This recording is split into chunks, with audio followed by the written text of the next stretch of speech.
Hello, welcome to Real Frank Movie Reviews. In this episode, we're going to review the new Marvel movie, Ant-Man and Wasp, Quantumania. Now, my special guest reviewer and I will be talking about spoilers, so there is your spoiler alert. Now, does this movie hold up from the other two? Is this a great start to Phase 5? Is there some throwback to George Lucas? Is Kang going to be a great villain? We're going to get into all that next. Real Frank.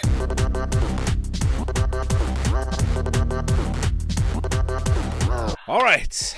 Welcome back to the show. The one, the only, the Real Frank Marvel expert, NYLES. How you doing, NYLES? What's going on, Frank, man? Good to be back, man. Awesome. Good to tell these happy people about this Ant-Man. The Ant-Man. I mean, I don't know about you, but I enjoyed the first two Ant-Mans pretty well, so I was pretty excited when they showed the previews for this when this thing was coming out. How about you? Yeah, no, I was really excited. I think the thing I was most excited for was Jonathan Majors' performance. And without going too much into detail yet, I think Jonathan Majors delivered for sure. All right, so you like him as Kang. Kang the Conqueror, man. He did his thing for sure. Kang did his thing. So, what phase are we technically in right now in the Marvel Kevin Feige's world? Is this 4? This movie was the beginning of Phase 5. Phase 5. Okay, that's what I thought. So he's starting this Kang 5, right? Basically, was what we can call it, because Kang's going to be a real big problem in this phase, it sounds like. Next 2 phases. Very acceptable, yes. I think that's All right. Before we go any further, can you give an overview synopsis of what this Ant-Man and the Wasp and the Quantumania movie was about? Thought you'd never ask. Well, man, it's about Ant-Man, Scott Lang. He's just they've beaten Thanos or whatever a few years ago. So the world is just getting used to being blipped. Everybody coming back from after 5 years, and they take a trip to the quantum realm. Not on purpose. They were sucked down, and when they get there, they're basically trying to figure a way to get out as soon as possible. But unfortunately, Kang the Conqueror, is there to stop them, and he's trying to get out as well. Right. He kind of was a bad dude. It sounds like that's what we're kind of hinted at in the beginning, and that Janet doesn't want to talk about her time there and how she helped them, basically, right? She's kind of feeling guilty. So overall, were you satisfied with this movie? Did it meet your expectations from the previews? Yes. I'll say for the most part, yes. There were some parts I feel could have been better. There's some expectations I believe not met, but overall, I enjoyed the film. Okay, all right. Did you see it in 3D or anything, or you just saw it on a regular screen? I don't like watching movies in 3D just because I feel like just throwing those glasses on, I feel like it just messes with my head. So I really just like going to see it in IMAX, the big screen, EMAX, whatever. Yeah, I made that mistake. I saw it in 3D, so you get kind of sucked in, tricked with the 3D, because you're like, oh man, it looks cool, with the 3D. And then after a while, you gotta disconnect it. Like, I should have saw it in a natural environment, like you said, on a regular screen. Because the 3D. Yeah, maybe I wouldn't have minded going to see it in 3D, if I went my second time. But the first time, I'm trying to focus on the movie storyline, all that good stuff. Yeah, I made the mistake, but I got suckered into 3D, and it looked really good in 3D. But I had to stop it. I had to cut it off. In regular, without 3D, it looked amazing. So I know, with the 3D, it probably looked real cool. It did. It was really cool. Yeah, I mean, when the CGI on there, kind of amazing, in your opinion? Yeah, I mean, especially watching it in 3D made it even, next level. It blew me away. It was. You can't argue that CGI. So you gotta predict, you cannot predict, but you gotta figure that most of that is all green screen, right? Basically. Yeah, and it's funny because I don't know if you watch like the behind the scenes like of like the Marvel movie making. They a lot of times they have that blue screen or whatever so they can create the environment. They got these new screens now. They're basically like big, almost like television screens for the actors, so that way they can kind of like act better. Put their mind in that environment. That's pretty cool. I didn't know that. I have to check out some of the video footage of that stuff. Yeah, go watch it once we get done, man. It's pretty cool. I was pretty amazed, you know what I'm saying? So because I always thought about that, like, these real extreme situations, like these guys got to be real, have pretty good imaginations and all type of stuff when they do things like this. Yeah, because the acting would be tough because nothing's there. Then you got to really act it and know where the person or is going to be and stuff. Yeah, that's pretty neat how they figured that stuff out. Now, oh yeah, were you familiar with the comics with Ant-Man? I've never read a comic with Ant-Man. I haven't actually. No, I'm not too familiar. Like as far as reading his comics. All right, I was just curious about this Lord Kreil character played by Bill Murray. Yeah, I wasn't too familiar with him either. Like as far as comics go, I've never read anything with him specific in it, so I don't know if he was actually made in Marvel comics or if they just created his character for the film. Yeah, right. That's where I was like, I read somewhere where Bill Murray really wanted to be in a Marvel movie, and I don't know if they like created this part specifically for him or if there truly was this Lord Kreil person in that Ant-Man world. I was just curious. Yeah, no, I wouldn't know. My guess is that I'm pretty sure they made that character for the movie, but I could be wrong. Now I have a few issues with this movie. Please, I've been waiting to hear them, man. Once I got past the 3D, right? Because 3D CGI looked great. I felt a little Star Wars-y to me, with all the funky characters and stuff are all introduced, and they go to a little bar with all these aliens and drinking and eating, and it felt a little Star Wars-y to me. That's funny you said that. That's literally the exact thought I had while watching it. This is like straight like some Star Wars stuff. They definitely got some people from that department to come work on this film. It felt like, I don't know if it was intentional or it was like maybe a tribute or something, but when I'm watching it, I'm like, where the Ewoks going to pop in here or something? I mean, that's what it kind of felt like. Even like the spaceships that they had, they were making similar noises when they fly in the blaster. Exactly. Like, wow, this is like real Star Wars-esque, man. Exactly. So it bothered me a little. Bit. You were bothered by it? You didn't I like was. That? I know, because it got a little fruity for me when I started feeling like Star Wars-ish to me. You know what I mean? They talk about this Quantumania stuff, thinking this unique world. Then all of a sudden, are we, gonna fight Darth Vader here pretty soon? It was weird. It was weird to me.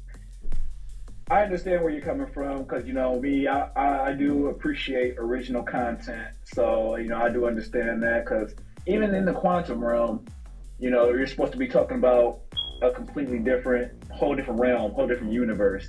They had that guy that looked like broccoli. Yeah. And why is there somebody that looks like broccoli down there, specifically, I'm glad you brought that up because I didn't understand that either. Why did it have to be broccoli, Yeah, I mean, I think they were just trying to make it just so it seems just so different from our reality, you know what I'm saying? But, I mean, it was cool. I just don't like the similarities that they make to real life. Like, if you're going to a completely different realm, like, say even if you went in real life to a different planet, you don't expect to see broccoli there. You don't expect to see floating jellyfish there. You know what I'm saying? I want to see something completely different that I'm not expecting. Right, something totally 100% creative, like blowing your mind stuff. Setting the new standards. That made me think like, when they're at the writer's table, somebody's eating broccoli, and then the head writer, he sees it. Oh, let's put this in the script. Come on, I like that. Or it's like this. Hey, broccoli man. What do you think about broccoli? You got some broccoli in your teeth. What, dude? I got it. Light bulb moment. Yeah, and broccoli. Another thing I had, that character, that guy. What do you call him? M.O.D.O.K. M.O.D.O.K. M.O.D.O.K. From the first one, wasn't he? Was he the first one? Was the bee or whatever? What was he? What was his character? Yeah. That face.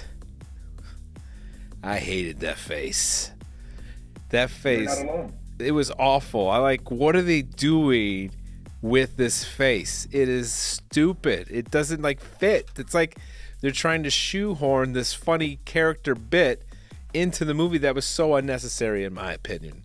How did you feel about that guy? As far as his design goes, I wasn't impressed. I was actually disappointed because have you seen the actual M.O.D.O.K. from the comics? I saw a sketch of one, yes. Even from that sketch, you could probably tell these faces are not the same. They should have did the original, yes, how they put it together in the comics. And they tried to, when he had that, the shield over his face, yes. And I like that. That was pretty cool. But when they showed Darren's actual face, I'm like, oh God, you guys, this is the best you guys could come up with at Disney. This is what all those billions all those billions for hard at work. Huh? That's right. And he looked good with his mask down, right? And then they show this the CGI is amazing. Then his face just looks like garbage. It looks crappy. And I kept staring at his eyes to see if he's actually looking at me or looking up and down. I just think I didn't get it. Yeah, M.O.D.O.K's a good villain too. So I like that they had him in there, but first off, he died in this movie, his first appearance as M.O.D.O.K. So that's a little disappointing. Now they can't use him again unless they just do some crazy multiverse thing. Try to bring him back in the mix. Right. And, the design was bad. I feel like his character, he didn't have the right screen time. I feel like his dialogue wasn't M.O.D.O.K-esque. I feel like they just could have did way better with that. They actually didn't even need to have him in the movie, to be honest. Exactly. That's how I totally felt. He was shoehorned in for, some comedy relief. And then they killed him off. And in the comics, is he, Switch? Remember he was bad and then all of a sudden he started helping them in the end? Is that normal in the comics? No. No, that's not normal. That guy is a bad to the bone type of villain. That's bad. You didn't need a redemption arc, you know what I'm saying? Yeah. I don't know. I thought that whole thing was weird, and I thought Bill Murray's character was weird too. Why did he have to have that scene in there? That's another thing. Why you guys put Bill Murray here and you guys use him for one scene? I mean, and I kind of like his character that he played. Just why you guys have spent all this money on Bill Murray? Why not get some use out of him? Why not use his character instead of M.O.D.O.K? Put him in place. I'm sure they could have did some way better with that. Totally, yeah, for sure. Would have made more sense. It would have been more entertaining. Why you got to waste a good villain like that for that? Yeah, I'm sure they're hearing getting an earful of it from the critics. They should. They really should because they got this bar set here. I felt a little cheated with some of the stuff on here. Yeah, a little bit. Some of that, I've always felt Marvel's done a real good job incorporating comedy into their movie, organically. Never. This is the first time I've really felt in this sustainable franchise of we're in the trilogy of the Ant-Man, and the comedy just felt not as good as the two other ones, kind of shoehorned in there a little bit. I wouldn't say exactly I wouldn't say it was exactly forced. I like the comedy aspect that they brought to the movie. It's just the thing with this movie, you probably noticed the first two Ant-Mans, they're more family oriented. Yes. This one was a little bit more epic, yes, a little bit more crazy, a little bit more out there. So that's a little understandable, but I do agree. The first two movies had a better comedy aspect with them. Yeah, and just to give an example of what I'm talking about is when they're in a spaceship and Janet and Dr. Hank are talking about, she confesses that she did it with Skylar a couple times, and then he's like, yeah, I did it once with a girl too. I mean, you're having this conversation now in the Quantumania, and it just pops up. It was this little... Right, with your daughter in the ship too? Yes. She's like, oh my God. Exactly. And then the whole M.O.D.O.K thing with him being called a dick. You're a dick. That was pretty lame. That part was super lame. I was like, why did we...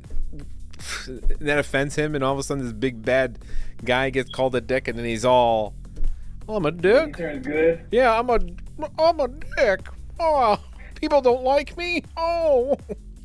Yeah, that part they totally took away from the character of M.O.D.O.K, man. They could have made him so cool, and that is really Loki. Like, what bothers me about Marvel, like they put too much comedy into certain characters. Exactly. Now, did you miss in the previous two? We had his Scott's ex-wife and her new husband, and that Lewis guy character. How would you feel about them not being in this particular one? I didn't really mind too much that, his ex-wife and the husband weren't in it. That was okay. I wasn't really bothered. What bothered me more was his crew. Yeah. They weren't in it. Like, T.I. Yeah. And I forgot the other guy's name. I forgot too. Michael Pena. Yeah. And what's the other guy's name? The foreign guy? I forget his name. Yeah. But that was the comedy relief I feel like this movie probably could have benefited from. We never showed him. Never came up one time. Just showed Scott walking the streets in the World War, the real world, talking about his Avenger experience and saying hi to people, and then never knew if he was still working for that security company that he helped start and anything. Yeah, you're right. Yeah, I didn't even think about that. They didn't mention what was it, XCOM. They didn't mention XCOM security at all. Nothing. Did you stay for the entire credit scene? Of course. Did you? Of course. What do you think about the final one with Loki? I thought it was cool, man. Did you watch the show? No, I haven't watched that show yet. It's on my list next. It was a pretty good show, man. So, at the end, like the last episode of the first season of Loki kind of like leads into that cutscene, and it pretty much excites you up and gets you, geared up for the second season, which is coming this summer. Oh, okay. So it's kind of like a transition plug to the next part of the phase. Yeah, people, they're not really gonna like my mom. Like we're in the theater, and she asked me like, "Is there another one like this?" I'm like, "Yeah, chill, just watch." And then we get done with it. She turns to me. She says, "That's it." I started laughing because she had no comprehension of what that scene meant. Right. Towards the larger Marvel universe or whatever. Right, for sure. Bad. That Kang guy. What do you think's gonna happen? What's your prediction? What is your prediction now here in Phase 5 with the Kang? What do you think he's gonna do? How do you think they're gonna head this thing? I was actually thinking about that too, because I'm like, I know he's for sure going to come back in the next Loki season. As far as another like Marvel movie, I don't know where he's going to fit in. As far as Phase 5 goes, I know they'll probably end up fitting him in somewhere, but for the foreseeable future, I can't really see him coming in anywhere except for Loki. Loki. What about you? Think he's going to be in the Guardians of the Galaxy one coming out in May? I don't think so. No. At least I hope not, because the villain that they have in there, he's a pretty cool villain. So I want them to more focus on him instead of adding Kang into the mix. But I know like some of his ramifications are going to have to take place just because they're building up for that new Avengers movie. So right. So what part in the movie, or if you did have one, was your favorite?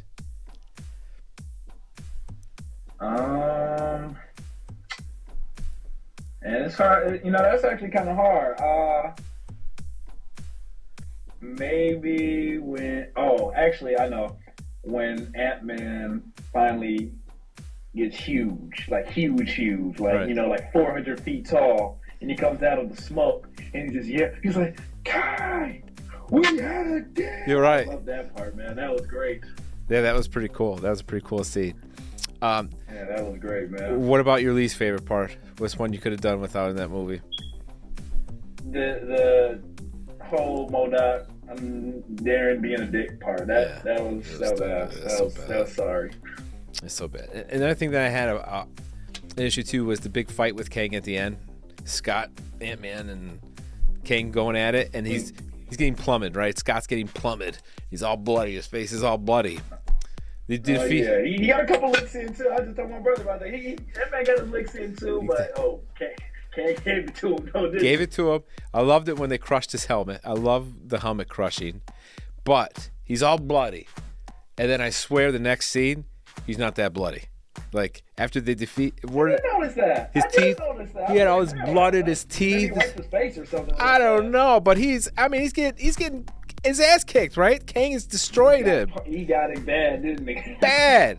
I mean, he's getting beat pretty good. He's getting damaged all over his face. He's bleeding pretty good for a Marvel movie. It's like, whoa, they're getting a little bloody here for a PG-13 Marvel, but you don't really see a lot, you know?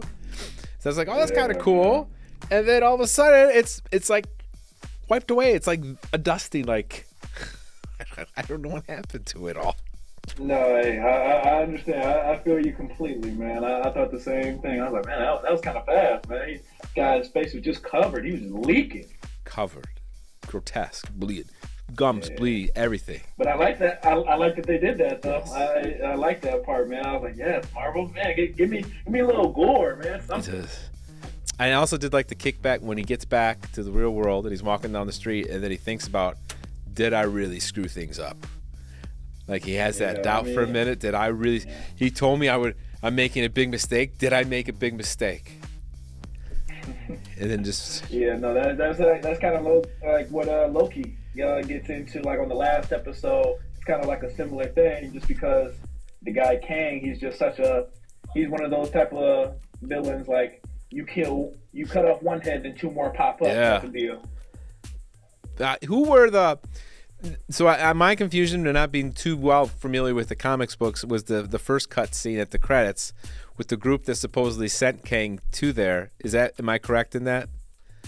Those group of guys? Yeah. Those were those three guys that you had saw, those were all different variants of Kang the Conqueror. Okay. From, like, different realities. That's cool. Yeah. That is cool. It was nice because literally that exact scene was like taken like from a panel in the Marvel comics, man. It was like it was like a Namor comic, I believe. And but man, it was real cool to see that exact scene in the Coliseum brought to life. You know, it was amazing. See, that's why I love having you on. You know the ins and outs of this stuff, man. I don't know, man. You gotta know. You gotta know. Yeah, it was cool because like there's basically like 4 different versions of Kang that the comics focus on, and it had, like, you saw the main villain of the movie, that was Kang Prime, and then you remember the dude with the raspy voice and the dark face? Yes. His name was M.O.D.O.K. He's a pretty bad guy. What was the other one? Oh, you saw the Pharaoh, right? Yeah, they had like a Pharaoh look to him. Yes. That was Pharaoh Ramatut. That's like one of the original Fantastic Four villains. Man. And the like futuristic looking guy, I'm not 100% sure, but I'm pretty sure his name is Scarlet Centurion, man. I'm just excited. That was my favorite cutscene for sure. Do you think he's going to tie into? They're going to make a new SpiderMan, I heard. So you think he's going to tie into that multiverse? Because SpiderMan's kind of a mess right now over there. Oh yeah, absolutely. He's the reason that everything is going, whatever's going wrong in the Marvel universe, he's the reason for it. Like when Spider-Man had to make everybody forget he was Peter Parker, that was Kang's doing. What happened? And it was something in Doctor Strange that I think it was his doing as well. It's not confirmed, obviously, but I'm pretty sure that's leading to that. Wow, look at this. Look at all this detail. I love this detail. Look at all the inside info you have. Real quick, man, how did you like Jonathan Majors' performance? I thought he did a great job. I liked him, man. Isn't he a hoss, man? He is. Isn't he just a hoss? He did a great job. I love the way he was calm. Like, he could be calm, very calm, monotone, kind of suck you in. Like, he's almost harmless. And then switch it like that to this crazy madman. It was spectacular. He is perfect for that part. He's real good, man. He's like, he can turn it on and off just like that. Turn it on. Great. Turn it on. He's going to be a bad guy. A good bad guy. It's going to be a good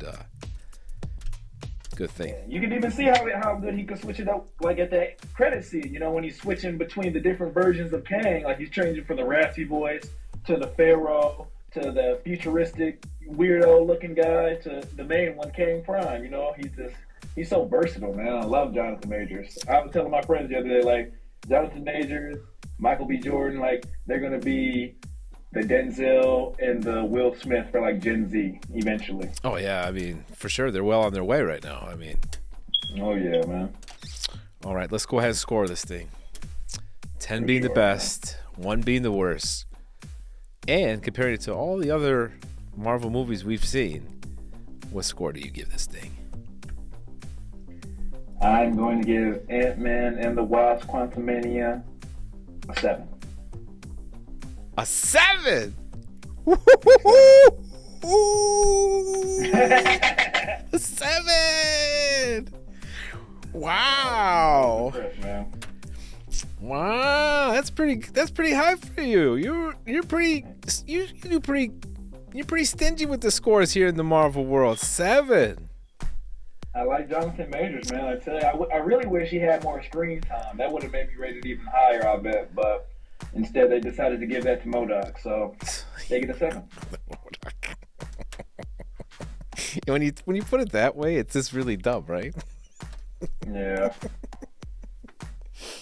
For that reason, they knew better, man. I don't know what they were thinking. Exactly. For that reason, overall, I give this movie a 5.3. 5.3. He's rusty. I was telling my dad before I came out, I already know what Frank's going to do. He's going to go either somewhere between 5.5 or 6, but a little bit lower than I expected. Is that stupid M.O.D.O.K character, the stupid Star Wars I could have done with all that, man. Yeah, like I said, man, the Star Wars-esque kind of thing that they were doing, I liked it just because it was so. I like the weirdness, I like the differentness. You know what I'm saying? I like the different realm, all that type of stuff. So I appreciated that aspect. Yeah, the only cool character in that whole, I thought, in that realm were like the goofy characters they were trying to make, was that spongy guy that wanted a hole so bad in his body or something. That weird guy. Yeah, then when he finally gets his holes, he turns into like Kirby, starts sucking people in. Yeah. He was kind of a cool character, but other than that, it's too Star Wars-esque. I was like, Understandable. And then I would have liked to seen those other guys, those 3 guys, his partners from his security company in there, make a little reference to him or something, because he was such a big part of his life in the first 2. You know? Yeah, no, I agree, man. They definitely should have had the ex-cons in there with them. Yeah. Well, 7, man. I'm shocked. I am. I knew you would have it. I was thinking with you like in the 6s.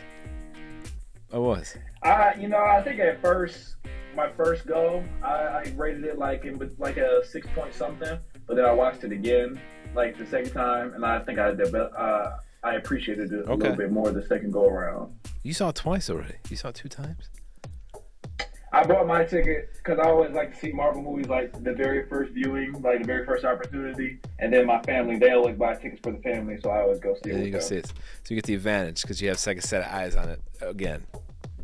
And then, that always helps me because I get a second viewing to really, the second one is really where I kind of focus in on the details. I'm like, yes, I'm ready for Frank. I'm ready to hit him in the mouth. See, that's why he's the best. That's why he's the best Marvel expert, and we got him here on the channel. Don't you forget that. Listen to him. You better listen. All right. Niles gives it a 7. I give it a 5.3. That's our review. Until next time, thanks for watching.